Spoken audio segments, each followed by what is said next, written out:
अच्छा जी, अस्सलाम वालेकुम students. I hope you are in well. ये मुझे बता दें कि आप लोगों को आवाज़ आ रही है मेरी? सर। ठीक जी है। सर, आ रही है। वालेकुम अस्सलाम। अच्छा, आज की आप लोगों की लैब है, lab number 8, assembly language procedures की। तो असेंबली लैंग्वेज में प्रोसीजर्स किस तरह काम करते हैं इसको हम डिस्कस करेंगे। ठीक है। अच्छा, अटेंडेंस कंडक्ट करते हैं।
अच्छा, अटेंडेंस आप लोग अपनी मार्क करवा लें।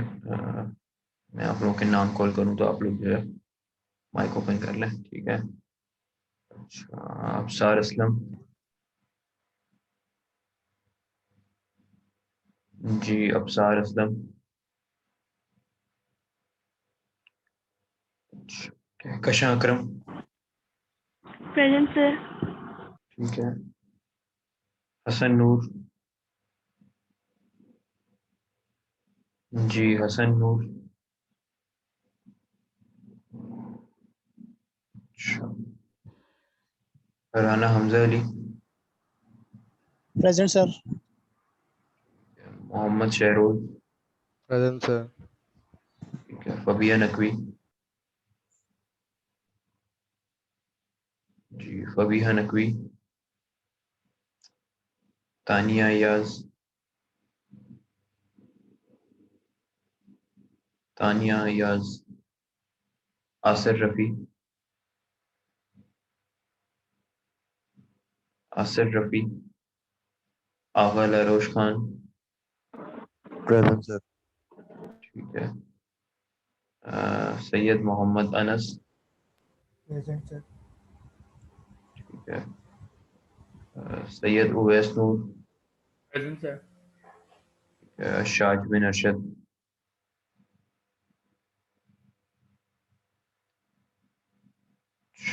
शाज बिन अरशद एब्सेंट।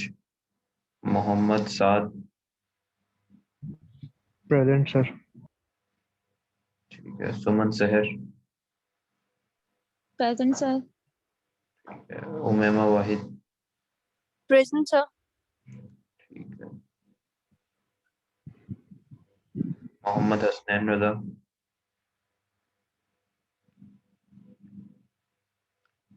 जी, Mohammad Hasnain Raza. Wahib Ali. Present sir. Abdul Rehman Aamir. Present sir. Shahriyar Siddiqui.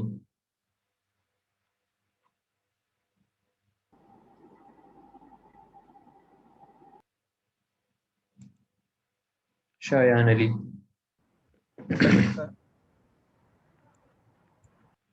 Kashif Hussain. Present sir. Usama Zulfikar.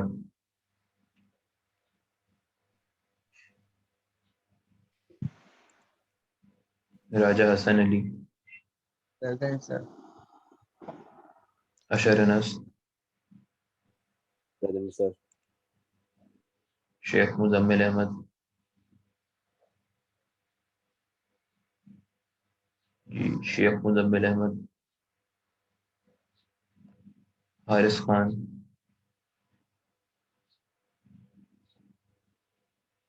Haris Khan, Rabia Nadeem, Present, sir. Shahriyar Asif, Shahriyar Asif, Present. Bilal, Present, sir. Shabbir,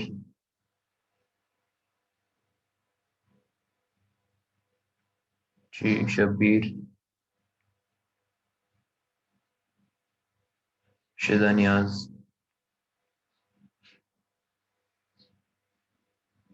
जी शिजा नियाज, सबोन आरिफ, Present, sir. फातिमा कामरान,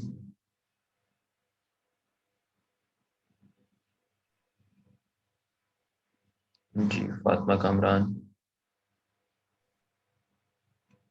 अच्छा, दानियार इफ्तिखार,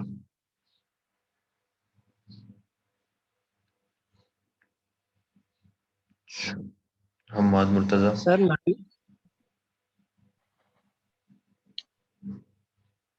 जी हम्माद मुर्तज़ा,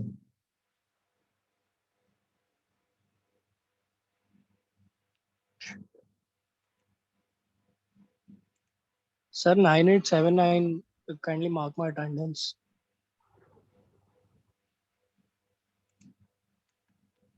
Sir, 9837. Sir, 9877 भी लगा दें.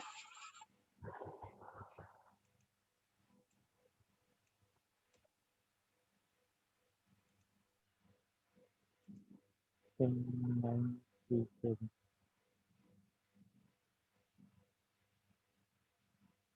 Yeah, Mike, sir, sir, 295. ठीक है, ये अटेंडेंस हो गई मार्क। अच्छा, मिनट।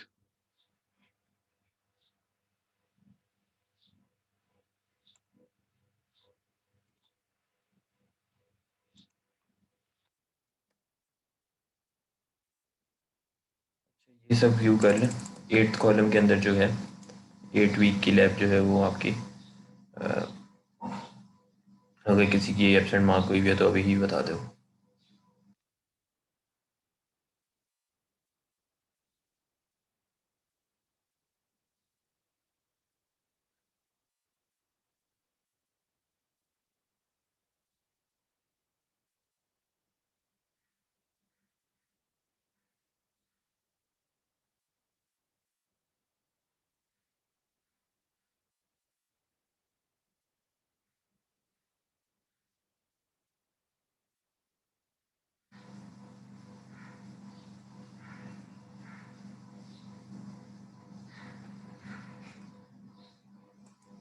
ठीक है, अच्छा अब आते हैं हम लैब पे। तो आज की जो लैब है आपकी ये है असेंबली लैंग्वेज प्रोसीजर्स की। और मैं एक तो यहाँ पे क्रिएट कर लेता हूँ ताकि एग्जाम्पल हम देख लें।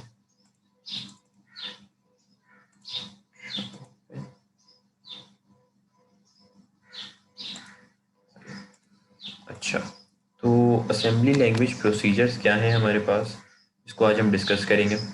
ठीक है, तो अभी तक हमने जितनी लैब्स की हैं तो उसके अंदर आप लोगों ने जिस तरीके से असेंबली लैंग्वेज का कोड करते आ रहे हैं तो वहाँ पे आप लोगों ने एक चीज़ ऑब्जर्व की होगी कि हम हमारे पास जो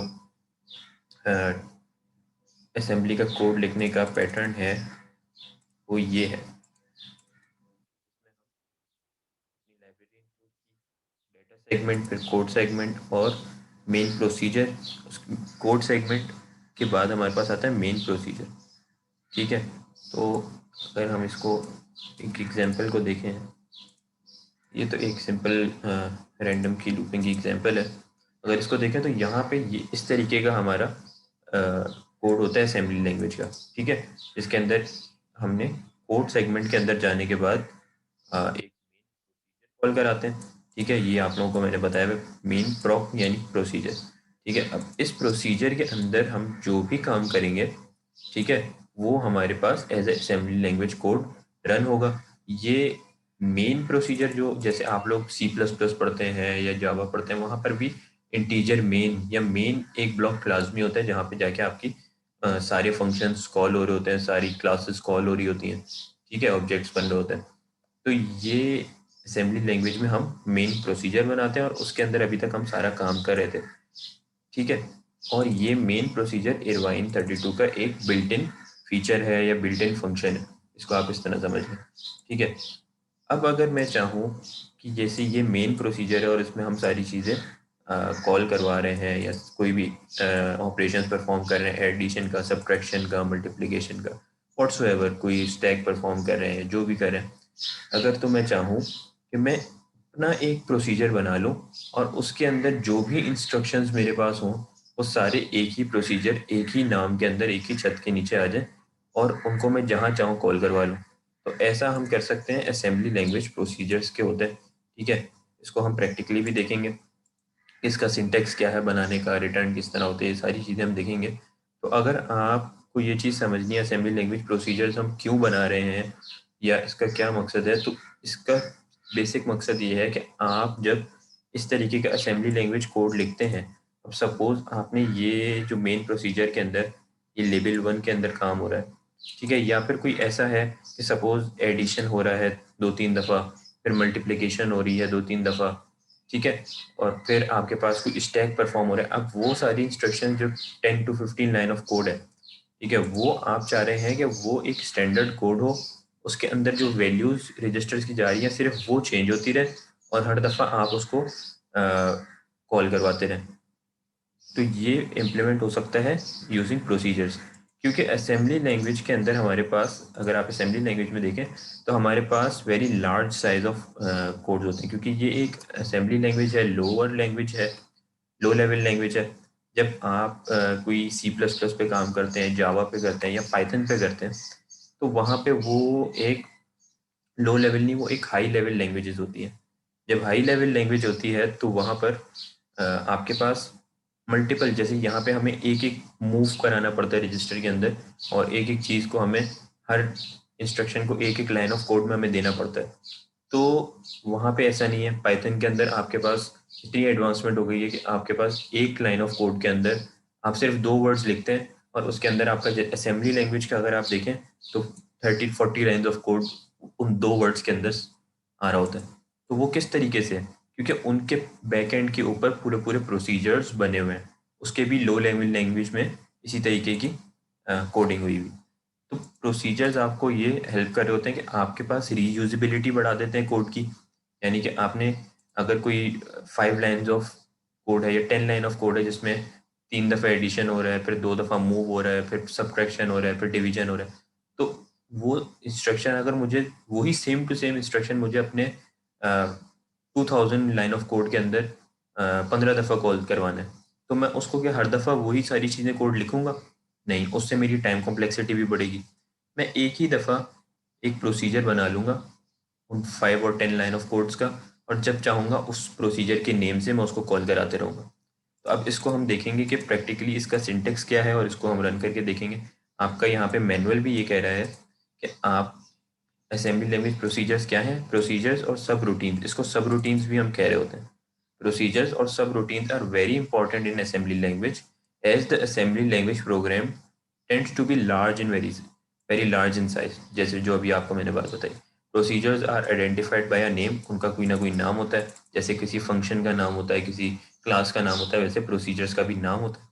अच्छा, ये प्रोसीजर्स जो हैं ये आपके एक दफ़ा जो भी आपने उसमें कोड लिखा वो एक दफ़ा तो कंपाइल हो जाता है, बिल्ड हो जाता है, ठीक है। बिल्ड होने के बाद अब जब जब आप उसको कॉल करवाते जाएंगे डिफरेंट वैल्यूज़ के साथ, वो उन वैल्यूज़ के साथ कंपाइल करके आपको आपका डिजायर्ड आउटपुट देता रहेगा। तो हर दफ़ा उस प्रोसीजर को रन करने की नीड नहीं होगी। तो ये चीज़ आपकी, एक तो चीज़ ये थी कि कोड के अंदर रीयूजेबिलिटी बढ़ गई, जिससे आपका कोड रीयूजेबल हो गया और आपको हर दफ़ा नहीं लिखना पड़ा। और दूसरा, टाइम कॉम्प्लेक्सिटी कम हो जाएगी, यानी कि कम टाइम के अंदर आपका कंपाइलर जो है उसको कंपाइल करके रन कर देगा, उसको हर दफ़ा बिल्ड नहीं करना पड़ेगा लॉन्ग लाइंस ऑफ कोड को, ठीक है। अच्छा, अब इसका प्रोसीजर का कोई ना कोई नेम होता है, जैसे यहाँ एग्जांपल में गिवन है कि प्रोसीजर नेम ठीक है। Following this name the body of the procedure is described.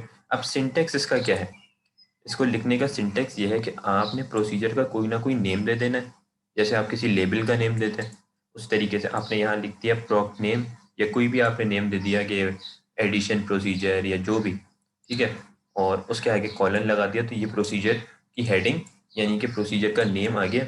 अब उसके अंडर आपने जो भी इंस्ट्रक्शंस परफॉर्म कराने हैं, जो भी एडिशन या स्टैक या जो भी, वो सारे आप प्रोसीजर की बॉडी में लिखेंगे। प्रोसीजर नेम डिफाइन होने के बाद प्रोसीजर की बॉडी आएगी और उसके अंदर सारे ऐसे इंस्ट्रक्शंस परफॉर्म हो जाएंगे जो आप अपने प्रोसीजर में करवाना चाह रहे हैं, ठीक है। वो सारे आप इसके अंदर लिख दें और वो प्रोसीजर की बॉडी आ जाएगी प्रोसीजर के नेम के बाद। और प्रोसीजर की बॉडी के बाद क्या है, यहाँ पे लिखा है following this name the body of the procedure is described which performs a well defined job, यानी कि वेल डिफाइंड जो आप जो भी काम करवाना चाह रहे हैं अपने प्रोसीजर से, वो आप प्रोसीजर की बॉडी में लिख दें। End of the procedure is defined by a return statement, यानी कि जब आपकी सारी प्रोसीजर की बॉडी ख़त्म हो जाए तो आप किस तरह एंड करेंगे, उसको रिटर्न करेंगे, यानी कि उन तमाम वैल्यूज़ की ऑपरेशंस परफॉर्म होने के बाद ये प्रोसीजर आपको रिटर्न क्या करेगा, क्या चीज़ रिटर्न करेगा, उसको आप क्या कर देंगे, यहाँ पे डिफाइन कर देंगे कि अगर आप रिटर्न नहीं लिखेंगे तो ये सब परफॉर्म तो हो जाएगा लेकिन रिटर्न कुछ नहीं कर होगा। यानी कि अगर आप कोई एडिशन परफॉर्म करें तो एडिशन के बाद आपको कोई चीज़ रिटर्न होनी चाहिए ना, कोई आउटपुट, तो वो रिटर्न जब तक आप नहीं लिखेंगे तो रिटर्न नहीं होगा। तो एंड करने के लिए प्रोसीजर की बॉडी को आप रिटर्न करें RET का कीवर्ड से, ठीक है।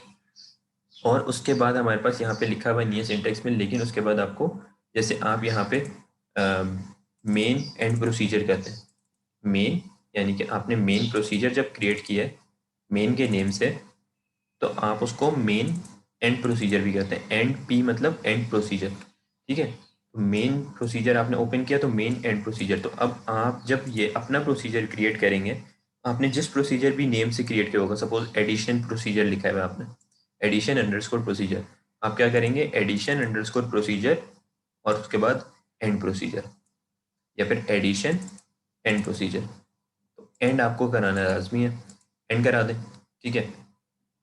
अब इसके बाद हम आते हैं, इसके बाद क्या लिखा है, the procedure is called from another function by using call instruction. ये बड़ी इंपॉर्टेंट चीज़ है कि कॉल इंस्ट्रक्शन के होते हैं, आप अपने प्रोसीजर को कॉल करवाते हैं किस तरह, कॉल और उसके बाद उस प्रोसीजर का नाम।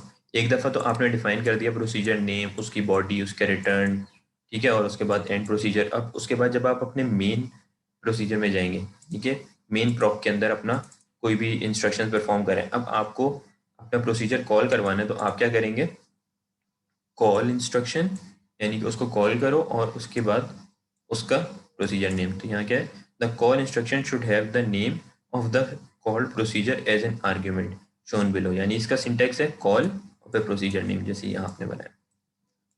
इसको हम प्रैक्टिकली भी अभी देख लेते हैं। The called procedure returns the control to the calling procedure by using return instruction, ठीक है। तो ये कॉल क्या कर रहा होता है, ये रिटर्न की जो ये है, इसको आउटपुट में दे रहा होता है आपके पास। इसकी कुछ एग्जांपल्स भी गिवन है आपको, मैं करके दिखा देता हूँ यहाँ पे क्या काम हो रहा है।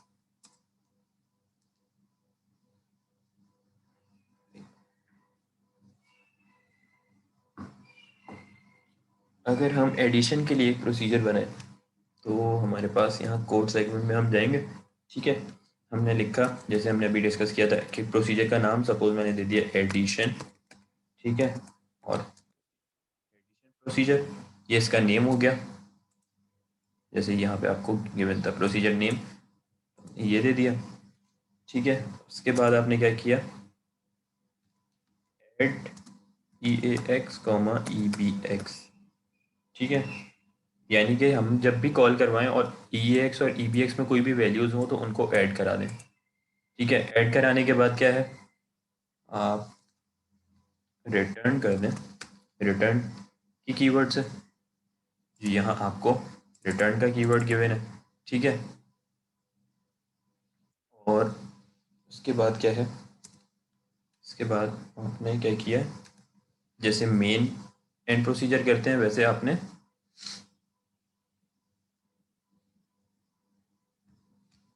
Addition and procedure. अब यहाँ क्या होगा, यहाँ पे एक कोड सेगमेंट के अंदर हमारे पास, अच्छा इसको डेटा सेगमेंट में नहीं करना, डेटा सेगमेंट के अंदर तो आप जो है अपना प्रोसीजर अपने वेरिएबल्स को डिक्लेयर करा रहे होते हैं, ठीक है। इसको आपने करना है कोड सेगमेंट के अंदर और मेन प्रोसीजर की बॉडी के बाहर, ठीक है। तो मेन प्रोसीजर के अंदर पे जाके इसके नेम को कॉल करवा देंगे। अच्छा, अब यहाँ पे आपने क्या किया, इसका नेम दिया एडिशन प्रोसीजर, यानी कि एडिशन इसका नेम है। जब भी आपने कॉल की करना होगा तो आप क्या करेंगे, एडिशन, कॉल एडिशन, ठीक है। तो एडिशन प्रोसीजर, उसके अंदर कोई भी, अब आपने ये एक इंस्ट्रक्शन लिखा है, आप चाहें तो सब का भी कर सकते हैं, जो भी चाहें आप कर सकते हैं। फिर आपने क्या किया, रिटर्न, यानी कि अब इसकी जो वैल्यू आएगी EAX के अंदर उसको रिटर्न करो, और एडिशन प्रोसीजर। अच्छा, ये आप लोगों की क्लास एंड हो तो इसको रिज्वाइन कर लें।